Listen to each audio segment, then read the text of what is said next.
Two Jamaican superstars, two completely different races. In this video, we break down how Shelly-Ann Fraser-Pryce dominated from the start in London, and how Shericka Jackson came from behind to take control in Rabat. Into good form. This is the Commonwealth, the current Commonwealth champion, whose best 2 years ago was 10.82. And the only athlete in this field that hasn't broken 11 is Pinto. We'll come to her in a second. This is Dafne Schippers, of course, a world champion at the longer sprint distance, 200 meters. Made it through here as the fastest loser. There is Pinto. Very good performance from her in the semi-final. Got a good start, held on well. So two German athletes in lanes 1 and 4. Then we've got two, of course, the normal two from the Ivory Coast. Talou, silver medalist at those World Championships. And indeed at 60 indoors, 100 outdoors, 200 outdoors. And then there she is, smiling, and why shouldn't she be smiling? The double Olympic champion from 2008-2012, Shelly-Ann Fraser-Pryce. Lots of Jamaican support, of course, in this city, and have come out to cheer their hero, one of their heroes. So Dina Asher-Smith, the European champion.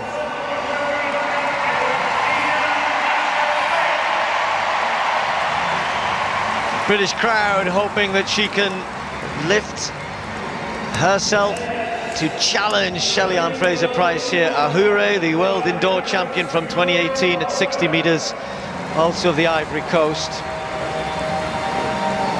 And then the former Commonwealth champion at this distance, Blessing Okagbare from Nigeria in lane 9, who has shocked a couple of the fields earlier on in the season, but I suspect the way Shelly-Ann Fraser-Pryce is going today, that won't happen.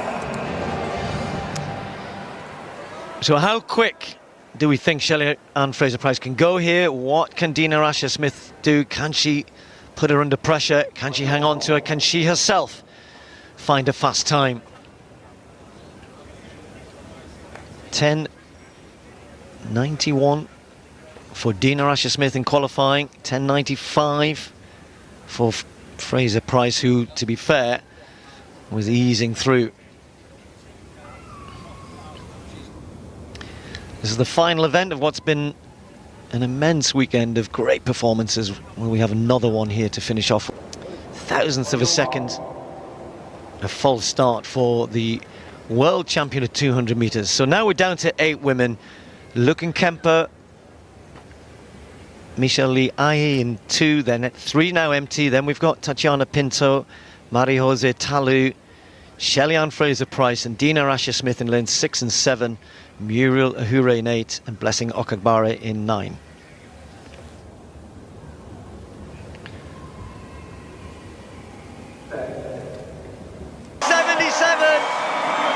Dina Asher-Smith takes second spot. She makes it look so easy. I said she was flowing. That's what it is like. It's almost poetry in motion, watching her.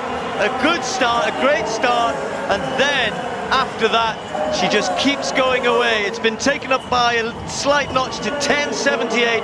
Dina Asher-Smith 10.92 in second place. Nothing she could do about Fraser-Pryce. She gets such a good start, and then she just runs faster. You can't say anything else. She just runs faster than everybody else. Steve, it's amazing. At the moment, in Shelly-Ann's racing, I see no weakness. She reacts to the gun very well. Then she gets out the block solid, very strong. Then she has incredible pickup, good knee lift all the way through, and she doesn't seem to fade. She doesn't get tight. So this is going to be a person that's going to be so difficult to beat. Adding to that, she has a wealth of experience in taking these titles. So only person that's come close when she's running like this is another Olympic champion, Elaine Thompson, who only just beat her by a fraction, thousandths, at those Jamaican championships. Watch this again here. There's nothing really Dina can do. She can't get close to her in the first 20 meters, and if you can't get close to her then and put her under any sort of pressure, you've got no chance of beating her. She's still moving away from the field, pumping hard, focused all the way. And when you're that determined as a champion, trust me, it's tough. So tough for all your opponents. Here's Dina, out of the blocks well. Again, she didn't do really anything that wrong. She was just beaten by a quality athlete who just seems to be on the top of her game. Looks like a spaceship landed, doesn't it, in the, in the background there. Looks fabulous. I'm sure it will be when it's finished. Women's 100 metres, Deja Stevens goes in lane 1, the 30-year-old. Don't get to see her too often on the Diamond League circuit.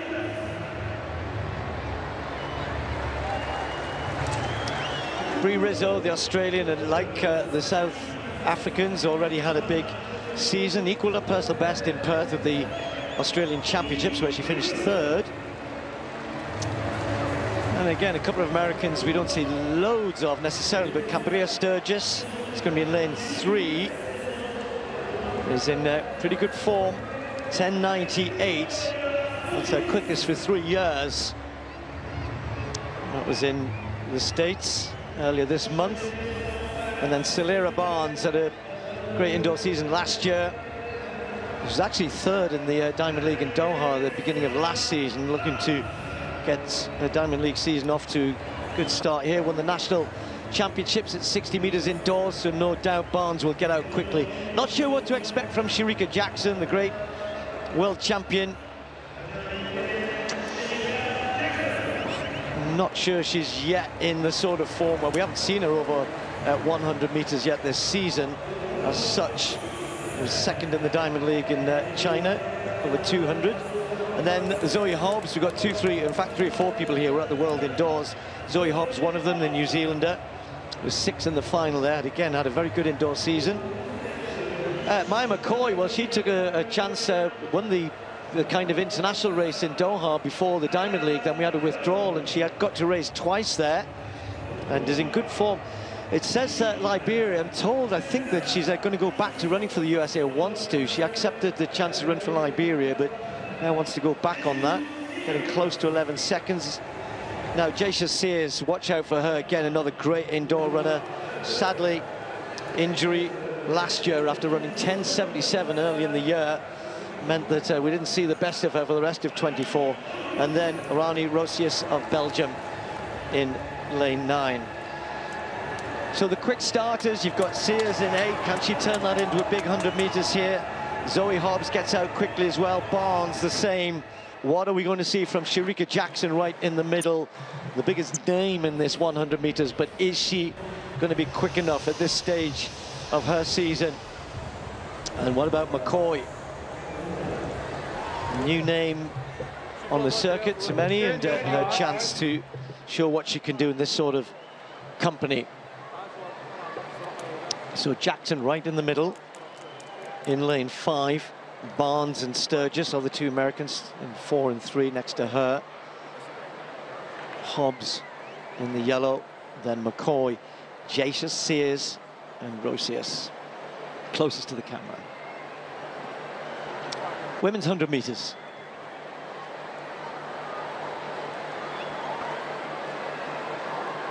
Sir. Oh, a really good start from Barnes, and Sturgis got away quickly as well, and these two with half a yard, although Barnes is beginning to go back. Shericka Jackson coming through the middle. Jasia Sears is going to be close as well. It's going to be tight on the line. Jackson might just get there. She does. McCoy storms through for 2nd. Well, we said we weren't sure what to expect from Shericka Jackson, and it's good to see. We want our big stars coming and running well. She doesn't look too happy, does she? But that was an emphatic win in the end. Not super quick.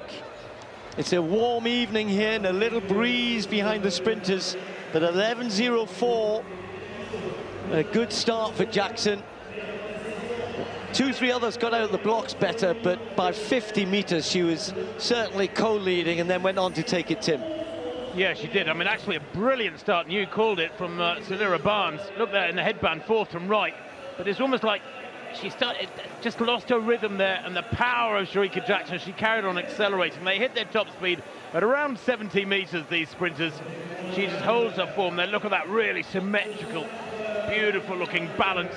And coming through strongly on the near side, McCoy in the all black does well there, just easing out Jasia Sears, who takes a 3rd spot, a season's best for her, the same as the winner, Shericka Jackson. But yeah, Shericka Jackson very, very sober, Steve. I think she probably knows full well that there's a The women's 100 meters has always been a stage where dominance can take many forms: raw explosiveness, technical precision, or controlled acceleration.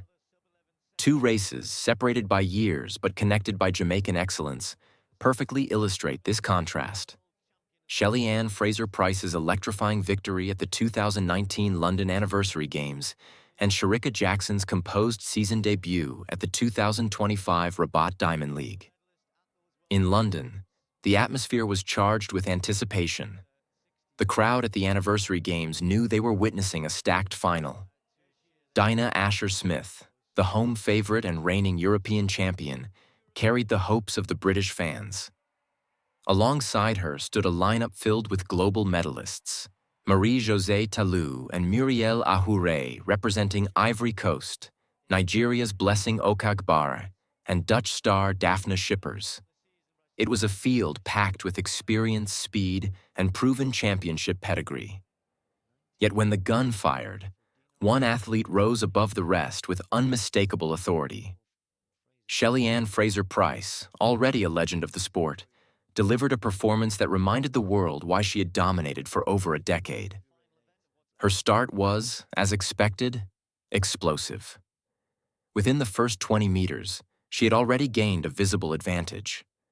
But what made this race unforgettable was not just her start. It was how she sustained that dominance. While others strained to keep contact, Fraser-Pryce maintained her form, her cadence sharp and efficient, her posture relaxed. Dina Asher-Smith attempted to respond, backed by the roar of the home crowd, but the gap only widened.